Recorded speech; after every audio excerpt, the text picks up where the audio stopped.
How would you define an entrepreneur? In this short video, we're going to have a look at what an entrepreneur actually is. The word entrepreneur actually originates from the 13th century French word entreprendre, which means to undertake or to do something. By the 16th century, this had become the noun entrepreneur, taken to mean someone who undertakes a business project or speculation. And there's a really important point to make about this definition, and that is that we're actually talking about a person or a human being. Program or artificial intelligence would not be considered to be an entrepreneur. Humanness is considered to be an essential quality of an entrepreneur.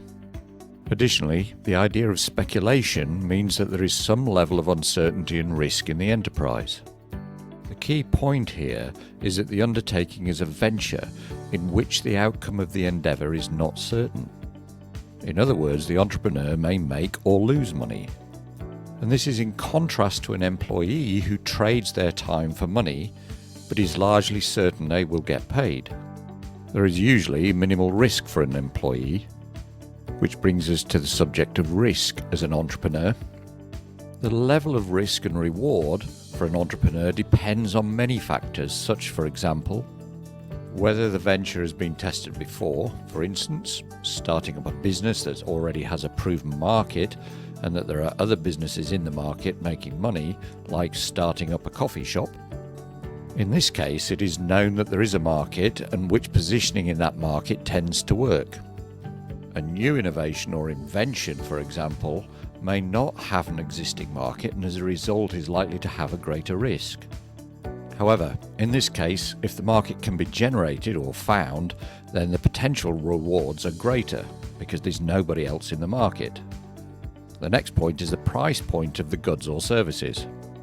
If the price is too high, it is likely to reduce the number of potential customers, and if it's too low, the business either may not make a profit or may not be able to supply the demand. And the general market conditions, for example, starting an enterprise during a financial crash is potentially more risky than in times of growth, fashions and waves, and being in the right market at the right time can have a significant impact on success. For example, getting into a market just as it is starting to rise gives a business a real advantage as opposed to getting into a market late as profits are declining, and that could cause problems. For example, having a good artificial intelligence product right now, 2020, that fills a need is a better bet than starting a business aimed at selling books, as this market is already pretty saturated. And unless you can come up with a new business model around selling books that takes market share from the likes of Amazon and the other established book vendors, you're going to have a problem. But there are a range of other factors as well. Now, the thing about risk is it's a necessary but not sufficient condition for it to be involved in the definition of an entrepreneur. So whilst risk is a necessary condition for being an entrepreneur, it's not sufficient on its own.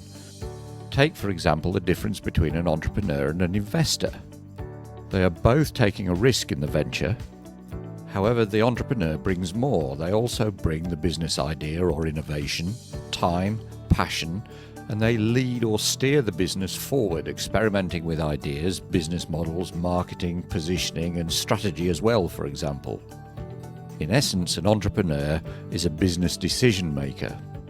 Now, many researchers and thinkers have arrived at slightly different definitions of an entrepreneur.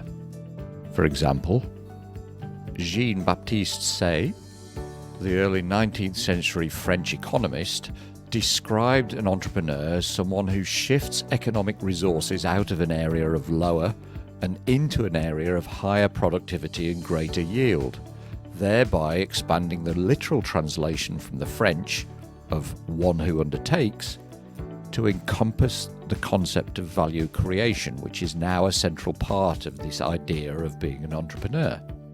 And then, of course, there's Schumpeter. And he coined the term Unternehmer, by which he meant the entrepreneurial spirit.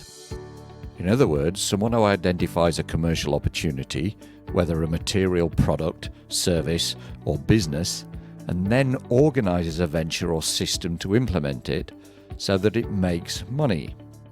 So you can now start to see the definition of entrepreneur is a lot more than just taking risk. It's about creating value and organising, creating systems in order to exploit that value.